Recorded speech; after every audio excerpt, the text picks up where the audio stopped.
1, 2, 3, come on!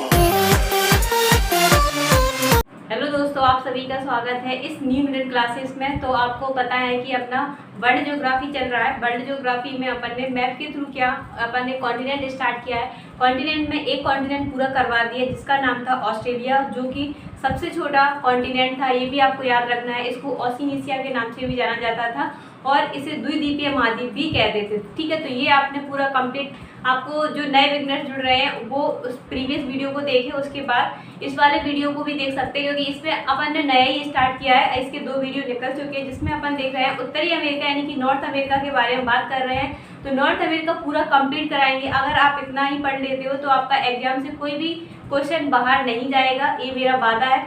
और अब देखते हैं अपन ने कल क्या देखा था कि उत्तरी अमेरिका के बारे में जो जनरल फैक्ट थे वो पूरा कवर कर रहे हैं और विथ मैप के थ्रू। जैसा कि अपन ने कल देखा कि उत्तरी अमेरिका के साथ कौन कौन सी जल संधि है जो उसको अलग कर रही हैं, कौन कौन से सागर है जो इसको घेरे हुए हैं, कौन कौन से महासागर है जो इसको घेरे हुए हैं। ठीक है, तो अपन ने उत्तर यानी कि नॉर्थ साइड देखा तो आर्कटिक महासागर घेरे हुए था भाई। अगर पश्चिम की साइड चलते हैं तो आपने प्रशांत महासागर देखा, और अगर इस साइड चलते हैं मतलब बात करें दक्षिण की ओर तो दक्षिण में कैरेबियन सागर था जो दक्षिण पूर्व दिशा में है। इस तरीके से पूछते जाते हैं कि निम्न में से कौन सा ओशिन है, निम्न में से कौन सा महासागर इसे मतलब इससे उत्तरी अमेरिका यानी कि नॉर्थ अमेरिका को सराउंडेड नहीं करे हुए यानी कि घेरे नहीं है। ठीक है, तो इस तरीके से आज देखते हैं अपन उत्तरी अमेरिका यानी कि सबसे पहले आपको पूछा जाएगा कि कैरेबियन द्वीप समूह के अंतर्गत टोटल कितनी कंट्री आती है। तो आपको याद रखना है टोटल 20 कंट्री आती है, यानी कि कितने देश आते हैं, टोटल 20 देश आते हैं। तो पहला क्वेश्चन आपका यही बन गया।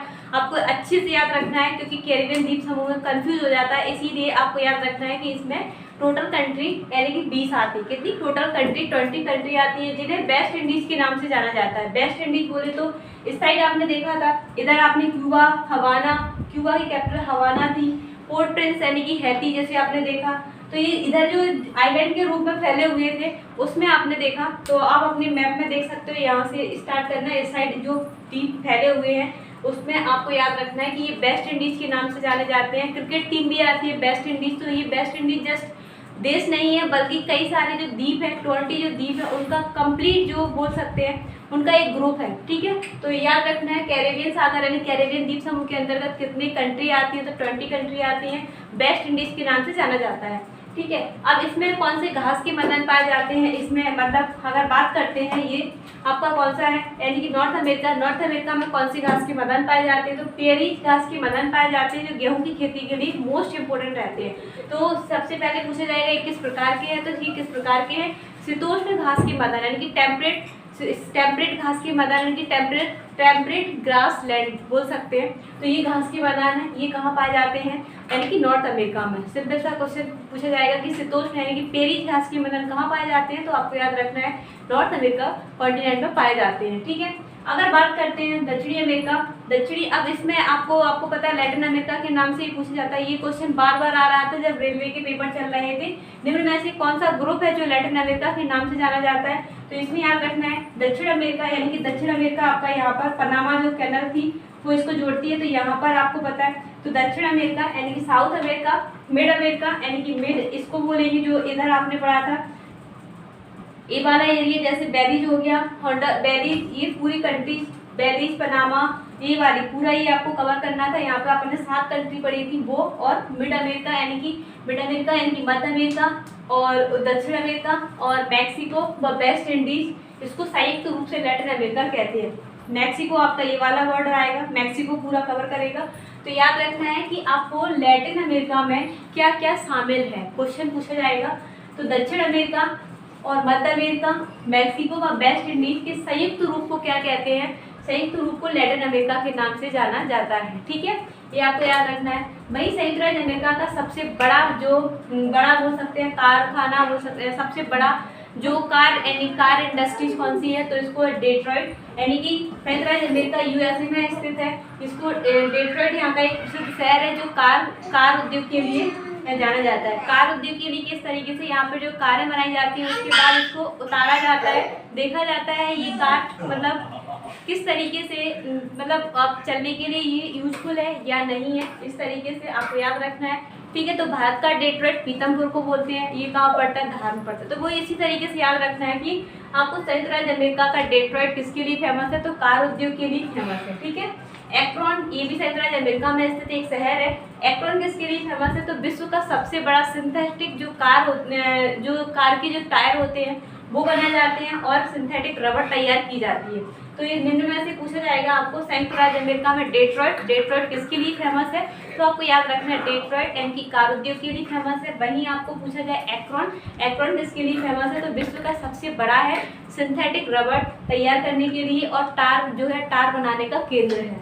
वही अगर बात करें बेरिंग जल संधि, कल बता दिया था, लेकिन मोस्ट इम्पोर्टेंट है, ये आपको याद रखना है, आपको लिखकर भी दिया था, बताकर भी मैप में भी बताया था। बेरिंग जल संधि यानी कि बेरिंग जल संधि आपको पता है यहाँ पर एशिया पड़ता है, एशिया और अमेरिका को जोड़ती है, अलग करती है कौन सी जल संधि, बेरिंग स्ट्रेट वहीं किसको जोड़ती है, कौन कौन से सागर को जोड़ती है, कौन से सी को जोड़ती है, तो चूकी सागर और बेरिंग सागर को जोड़ने का काम करती है। ठीक है, फ्लोरिडा जल संधि आपको यहाँ पे मिलेगा, ये इधर इस पतली सी नोक निकली है, यहाँ पर फ्लोरिडा है, फ्लोरिडा क्यूबा और फ्लोरिडा यानी कि इसी के नाम पर रखा गया है। तो फ्लोरिडा जल संधि किन दो को अलग करती है, किन दो को जोड़ती है, तो याद रखना है फ्लोरिडा जल संधि किन दो देशों के बीच, मतलब बोल सकते हैं किन दो कंट्रियों के बीच में है या किन दो शहरों के बीच में है। तो आपको याद रखना है फ्लोरिडा प्लस क्यूबा के बीच में कौन सी जल संधि है, फ्लोरिडा ही जल संधि है। भाई क्वेश्चन ये नहीं पूछा जाएगा, लेकिन क्वेश्चन अब पूछा जाएगा आपको कि फ्लोरिडा जल संधि मैक्सिको निम्न में से किन दो सागरों को जोड़ती है या किस किस खाड़ी को जोड़ती है, तो मैक्सिको की खाड़ी और अटलांटिक सागर को जोड़ती है। पता है ना आपको, अटलांटिक सागर आपने इस साइड इसको अंध महासागर के नाम से भी जाना जाता है। तो याद रखना है अटलांटिक सागर और मैक्सिको की खाड़ी को जोड़ने का काम करती है। तो ये जनरल से फैक्ट है जो आपको याद रखने, ये मोस्ट इंपोर्टेंट है क्योंकि कॉन्टिनेंट से आपको ये क्वेश्चन पूछा जाता है, इसीलिए एक नहीं 2 या 3 भी पूछ सकते हैं। ठीक है, सबसे पहले अपन ने इसका फिजिकल देखा, फिजिकल में आपने क्या देखा, पूरा कंट्रियों के नाम, उनकी कैपिटल सहित आपने याद की, उसके बाद आपने जनरल फैक्ट लिए। अब इसमें थोड़ा सा ये आपके जनरल फैक्ट थे जो आपको बार बार देखना है, याद करना है। अब अपना देखना है, आप कह रहे होंगे कि पेरी घास के मैदान कहाँ पाए जाएंगे, तो इस तरीके से बना होगा पेरी घास के मैदान, ये हरा हरा करके आपको दिख रहा होगा। ठीक है, वही अगर बात करते हैं 100 डिग्री, ये बता दिया था बार बार कि ये 2 पार्ट में डिवाइड करते हैं, यानी कि 100 डिग्री यानी कि बोल सकते हैं 100 डिग्री यानी कि 100 डिग्री पश्चिमी देशांतर इसको 2 पार्ट्स में डिवाइड करती है। वहीं अगर बात करते हैं 49 डिग्री यानी कि 49 डिग्री यानी कि 49 नॉर्थ लॉन्गिट्यूड, ये किस में डिवाइड कर रही है, लैटिट्यूड ये किस में, तो ये आपको क्या कर रही है, यानी कि यूएसए और कनाडा के बीच में एक बॉर्डर लाइन बनाती है। तो ये हो गया लॉन्गिट्यूड और लैटिट्यूड। ठीक है, 100 डिग्री वेस्ट लैटिट्यूड ये इसको 2 पार्ट में डिवाइड करती है और 49 नॉर्थ यानी 49 नॉर्थ लैटिट्यूड इसको यूएसए और उसके बीच में क्या होगी, पैरेलल लाइन। ठीक है, ये आपको याद रखना है। आप देखते हैं फ्रेंड्स, आप इसमें क्या क्या देखना है आपको। सबसे पहले एंडीज पर्वत, यहाँ पर कौन सी पर्वतमाला है, यानी कि रॉकी पर्वतमाला है, इसकी हाईएस्ट पीक कौन सी है, और भी जैसे न्यूयॉर्क है, न्यूयॉर्क किस लिए फेमस है, कौन सी नदी पर स्थित है, तो ये चीज़ें अपन जनरल फैक्ट देख रहे हैं। तो देखते हैं सबसे पहले क्यूबा, आपको पता है क्यूबा यहाँ पर पड़ता है, यहाँ पर आपको पता है यहाँ फ्लोरिडा जल संधि पड़ी, यहाँ पर फ्लोरिडा है, यहाँ पर क्यूबा है। तो क्यूबा किस लिए फेमस है, आपको पता है क्यूबा चीनी का कटोरा, यानी कि यहाँ पर गन्ने का सबसे ज़्यादा उत्पादन होता है और यहाँ पर इसे चीनी के कटोरा होने की बाउल ऑफ शुगर की संज्ञा दी गई है। क्या है, क्यूबा को क्या बोलते हैं, बाउल ऑफ शुगर की संज्ञा दी गई है। लेकिन अभी 2020 के जो आंकड़े आए हैं उसके आधार पर देखा गया है, 2019 में जो आंकड़े दिए गए थे उसके आधार पर अगर चीनी का सबसे ज़्यादा उत्पादन हो रहा है तो वो कहाँ पर हुआ है, ब्राज़ील में हुआ है। ठीक है, तो आप अगर बात करें उत्तरी अमेरिका में किसी चीनी का कटोरा कहते हैं तो आपको याद रखना है क्यूबा को कहते हैं। ठीक है, लेकिन सबसे ज़्यादा चीनी उत्पादन में कौन सा अभी नंबर 1 हो गया है, तो ब्राज़ील हो गया है। वही अगर बात करते हैं जमैका, आपने यहाँ पर जमैका देखा था, इधर इस तरीके से जमैका देखा, तो जमैका से कौन प्रसिद्ध है, जमैका केले के उत्पादन में नंबर 1 है। और केले के साथ साथ यहाँ पर कौन से खिलाड़ी फेमस हुए हैं, तो उसेन बोल्ट, यहाँ के जो सबसे तेज दौड़ने वाले धावक थे वो उसेन बोल्ट यहीं से बिलोंग करते थे। ठीक है, न्यूयॉर्क सिटी, यानी कि न्यूयॉर्क सिटी आपको ये दिख रहा होगा, न्यूयॉर्क यहाँ पर यहीं कहीं मिल जाएगा आपको, न्यूयॉर्क आप अपने मैप में देखोगे। तो न्यूयॉर्क सिटी किस लिए फेमस है, तो ग्रांड सेंट्रल टर्मिनल, यानी कि सबसे बड़ा रेलवे जंक्शन की बात करें, विश्व का सबसे बड़ा रेलवे जंक्शन कौन सा है, तो ये न्यूयॉर्क सिटी में पड़ता है। कौन क्या है, ग्रांड सेंट्रल टर्मिनल, ये आपको याद रखना है, विश्व का सबसे बड़ा रेलवे जंक्शन यानी कि ग्रांड सेंट्रल टर्मिनल जो कि न्यूयॉर्क सिटी में स्थित है। न्यूयॉर्क के बारे में एक फैक्ट और याद रख लीजिए कि ये कौन सी रिवर पर स्थित है, यानी कि ये हडसन नदी पर स्थित है। ठीक है, ये आपको याद रखना है।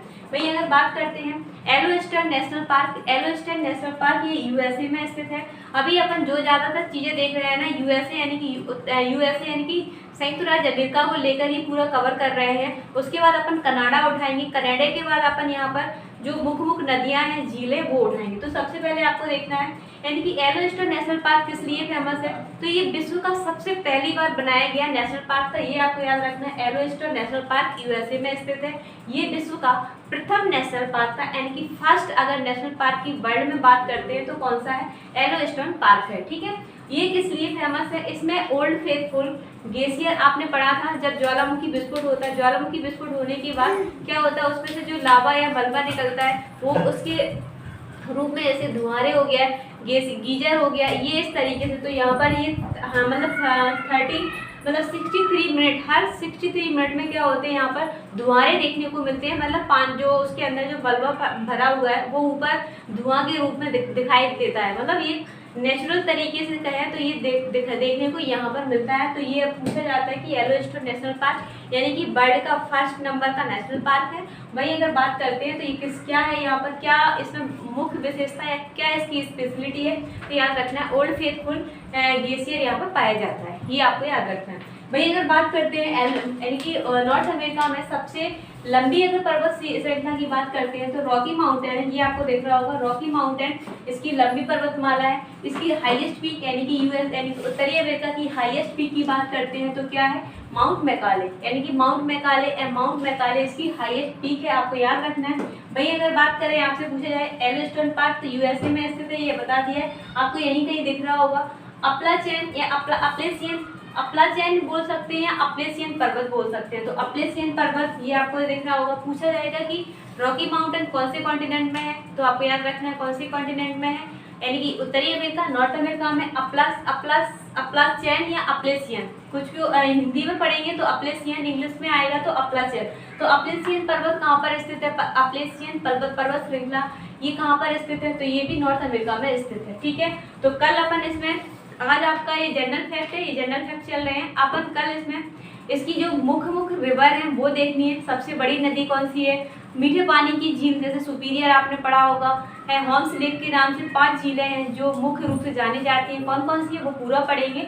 तो कल परसों इसको पूरा कंप्लीट करेंगे, तो इसको अच्छे से पढ़ना, मैप में देखना, हर चीज़ को अपने हाथ से टिक करना है। हमारे साथ जुड़े रहिए और ज़्यादा से ज़्यादा लोगों को जोड़िए। यहाँ पर कंप्लीट जीके पूरा करवाएंगे। अब कल से यानी 15 अगस्त से आपके लिए हिस्ट्री भी मिलेगी, तो अपने दोस्तों को बताइए, हमारे साथ जुड़िए। Thank you.